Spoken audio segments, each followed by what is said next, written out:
Ipinatawag ni Roland ang isa sa kanyang mga pinagkakatiwalaang gwardya na naghihintay sa labas ng pinto at inutusan siyang kunin ang isang bilanggo mula sa selda at isama si Carter. Ang mga testing ground ay naitayo sa labas ng mga pader ng lungsod. Bilang pag-iingat, tinawag ni Roland ang 4 na squad ng mga elite na sundalo mula sa First Army. Inilagay sila sa isang bilog na nakapalibot sa testing ground, armado at nasa mataas na alerto. Ang test subject ay isang death row inmate na kinasuhan ng robbery at murder. Direkta niyang ipinaalam sa bilanggo na kung isasakripisyo niya ang kanyang sarili para sa pagsubok, tatanggap ang kanyang pamilya ng pabuya na 5 gintong royals. Matapos ang ilang sandali ng pag-aalinlangan, pumayag ang preso sa kondisyon. Matapos makalunok ng 2 tablitas, mabilis na nagbago ang ekspresyon sa mukha ng bilanggo. Nakaumbok ang mga ugat sa kanyang noo at braso, namula ng husto ang kanyang balat, at naging mabilis ang kanyang paghinga. Kinuha niya ang isang kahoy na espada at marahas na sinugod si Carter, na nakatayo doon na mahinahong naghihintay. Ang kanyang bilis ay katulad ng isang mabilis na lobo, nag-iiwan ng maliliit na bakas sa lupa sa bawat hakbang. Ang kalaban ay walang iba kundi isang mamamatay tao na kulang sa anumang formal na pagsasanay sa pakikipaglaban. Bukod sa kanyang likas na mabangis, nagawa niyang kalabanin ang Chief Knight ni Roland. Pinagmasdan ni Roland ang dalawa sa malayo, napagtanto na hindi nagsisinungaling ang simbahan. Kung ang gamot na ito ay gagamitin ng may kahusayan sa kabalyero, ang kanilang husay sa pakikipaglaban ay napaka-overpowered. Isang malalim na sugat ang natamo ng bilanggo sa kanyang tagiliran, malayang damaloy ang dugo mula sa sugat. Ang ganitong pinsala ay makabuluhang makakahadlang sa paggalaw ng kalahati niyang katawan, ngunit siya ay tila hindi nabigla. Umikot siya at sinunggaban muli ang kabalyero. Gumamit ng parehong taktika si Carter, na naghatid ng malakas na epekto na nagpa-atras ng 2 hakbang sa kriminal. Naputol ang kahoy na espada bilang epekto sa malakas na paghampas. Pinato siya ni Carter ng isa pang kahoy na espada, ngunit hindi ito sinalo ng kriminal. Sa halip, tumungala siya sa mataas na pader habang tinatitigan siya ni Roland. Sa isang kisap mata, ang kanyang bilis ay umabot sa isang hindi maisip na antas, na katulad ng isang mailap na ligaw na kabayo na umaakyat patungo kay Roland. Sumigaw si Carter na barilin ng mga sundalo ang kriminal, at sa pagkakataong iyon, kinalabit na ng ibang mga sundalo ang gatilyo. Tumalsik ang dugo mula sa likod ng kriminal.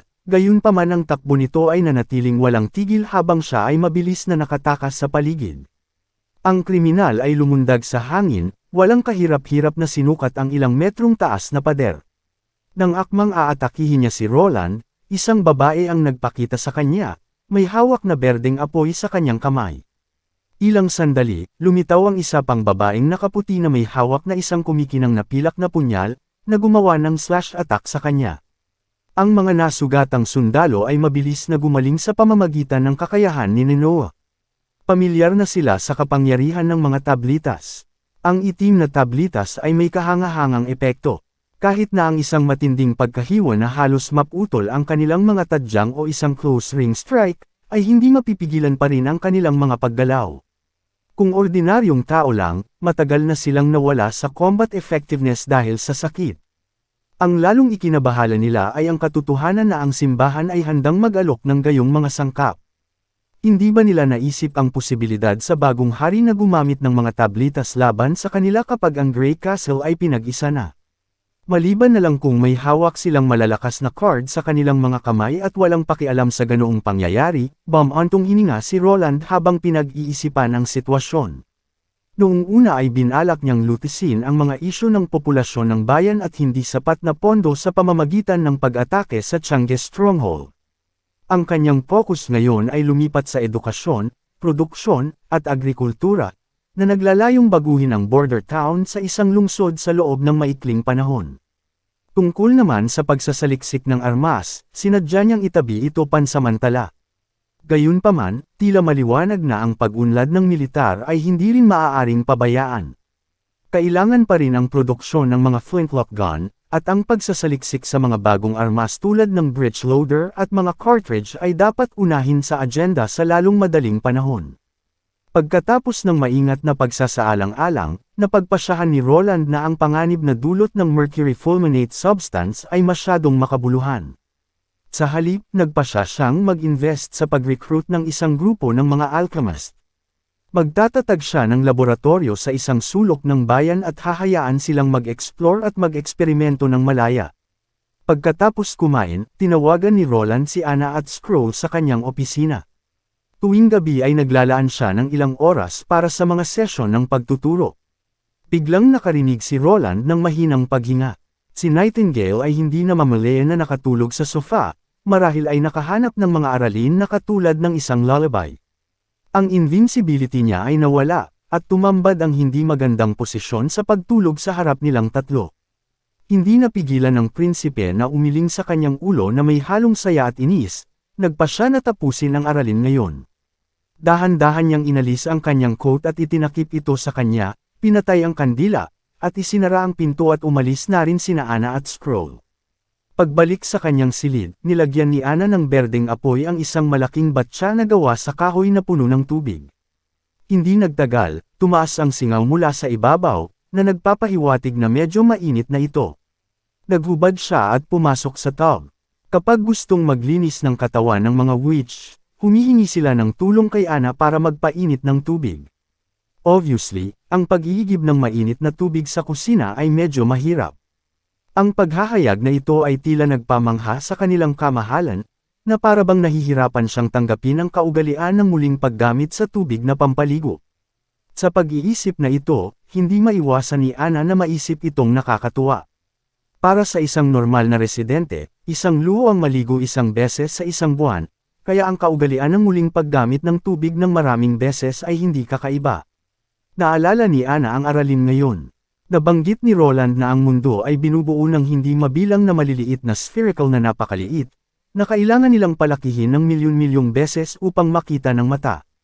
Itinaas ang kanyang kanang kamay, ang ethereal flame ng mahiwagang enerhiya ay kumikinang na parang kumpol ng mga alitaptap na gumagalaw sa kanyang mga daliri. Biglang may sumagi sa isip niya. Kung ang lahat ay binubuo ng maliliit na sphere na ito, magagawa ba niya ang kanyang sarili na kasing liit at maging spherical? Ipinikit ni Anna ang kanyang mga mata, iniisip ang kanyang sarili bilang isang bagay na hindi mabilang na mga particle. Ang apoy ay nagsimulang sumailalim sa isang pagbabago. Kinaumagahan, si Roland ay nasa isang napakagandang panaginip, nagmamaneho ng mga tangke, sasakyang panghimpapawid, at Gundam. Tuwang-tuwang tinawag ni Nightingale si Roland, nagniningning ang kanyang mukha sa tuwa. Ipinahayag niya na ang mga kakayahan ni Anna ay sumailalim sa panibagong pagbabago, hindi katulad ng anumang nasaksihan niya noon. Ang mahiwagang anyo ni Anna ay kahangahangang solido, halos parang isang pisikal na nilalang.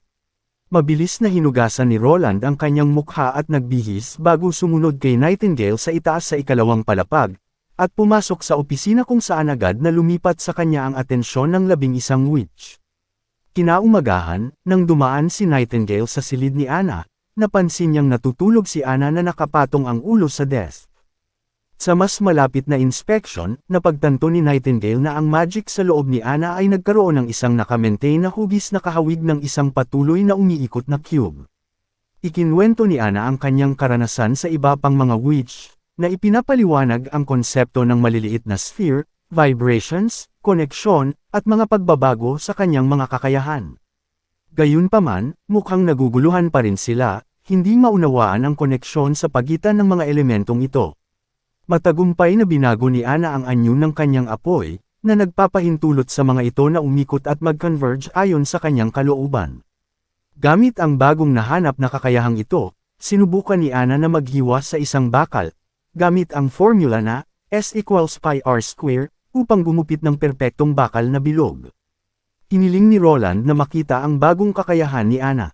Iniabot ni Anna ang kanyang daliri, at isang napakalaking itim na apoy ang lumitaw mula sa manipis na hangin sa dulo ng kanyang daliri.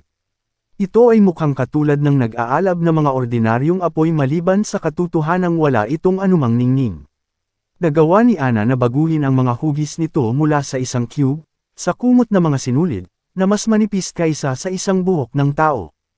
Hindi maiwasan ni Roland na mamangha sa talento ni Anna. Bukod sa tawagin siyang henyo, wala siyang maisip na mas angkop na paglalarawan. Ang katotohanan na maaari niyang agad na maunawaan at mailapat ang mga bagong kaalaman sa kanyang mga kakayahan, pagkatapos matutunan ito, nang gabi ring iyon, ay nagpakita ng kanyang pambihirang pag-iisip at mga kakayahan sa pagsuri, na tanging mga taong may likas na kakayahan lamang ang nagtataglay. Ang pagbabagong anyo ni Ana ay nagbunsod din sa kanyang interes na pag-aralan ng mas malalim ang kakayahan ng mundong ito, na sabik na tuklasin ang tunay na kalikasan nito. Nagpasya si Roland na italaga si Scroll bilang guro at simulan ang mga sesyon ng pagtuturo para sa Witch Alliance.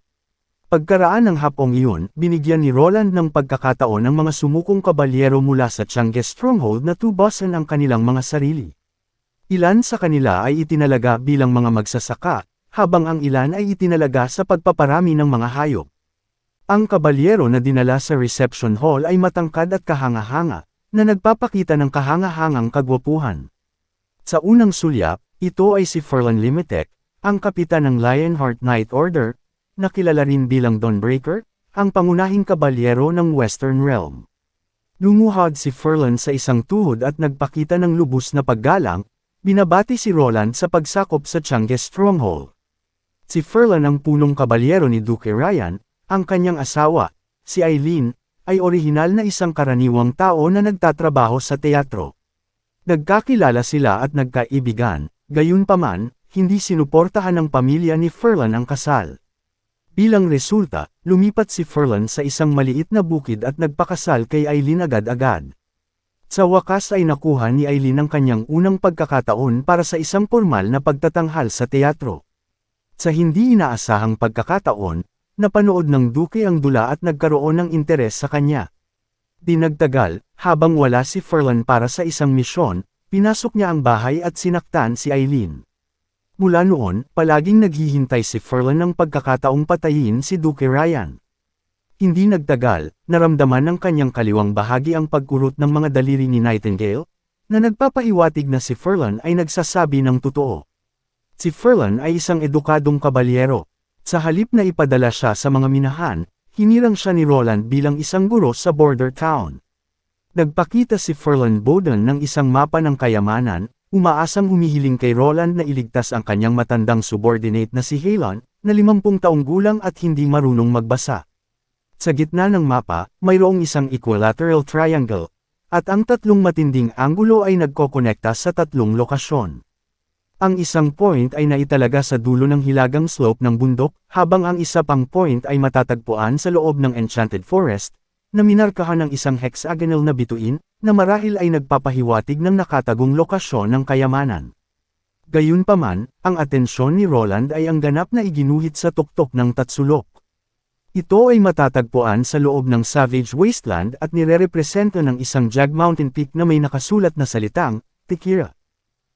Tinawag ni Roland si Scroll upang suriin ang mga nilalaman ng treasure map, na nakahanay sa iba't ibang mga tala na nakasulat sa mga sinaunang teksto. Ito ay makikita bilang hindi direktang katibayan ng pagtatayo ng simbahan ng isang lungsod sa loob ng Savage Wasteland upang tumakbo mula sa mga demonyo. Baka may makita silang ebidensya doon.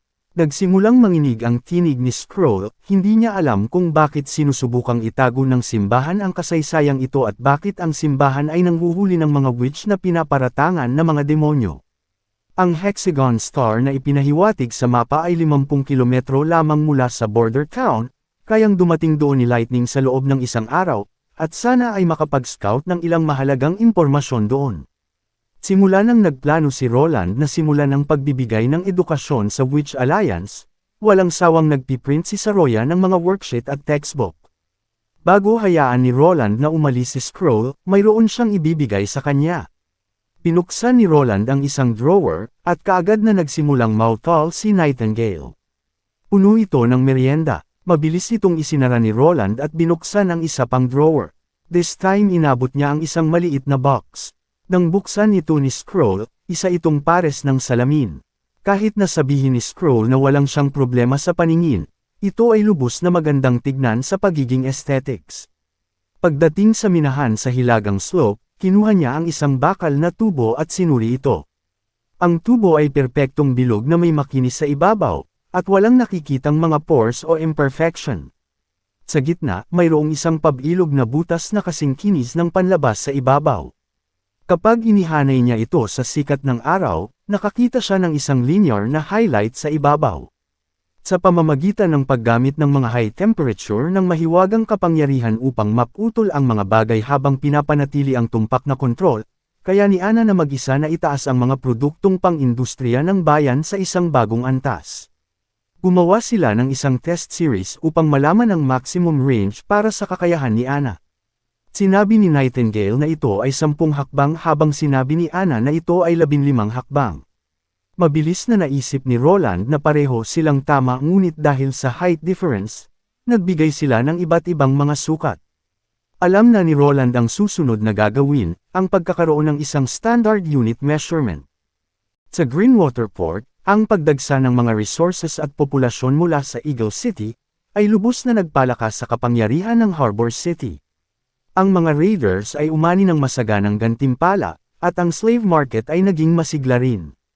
Ang Black Sail Fleet, pagkatapos ng sunod-sunod na labanan, na hindi nakaranas ng kaunting pagkatalo, ay nakakuha ng malaking bilang ng mga alipin upang maglingkod bilang mga mandaragat. Kasalukuyan silang sumasailalim sa matinding pagsasanay sa daungan. Sa loob ng ilang araw, maglalayag sila para sa isang matuwid na ruta, sisimulan ang kanilang unang pagsalakay sa bagong taon. Ngayong nakaranas ng malaking pagkatalo si Timothy, walang natira sa Grey Castle Kingdom na makakapigil kay Garcia. Sa paglipas ng panahon, si Garcia Wimbledon ay walang alinlangan na magiging sunod na pinuno ng Grey Castle. Hindi nagtagal, dumating ang mga pinuno ng Sandstone Clan at Blackbone Clan. Ang pinuno ng Sandstone Clan ay isang maliit na babae, habang ang pinuno ng Blackbone Clan ay matangkad at masungit na may mga galos na nakatakip sa kanyang mukha at maskuladong mga braso. Lumuhad silang dalawa kay Garcia at magalang na nagsalita.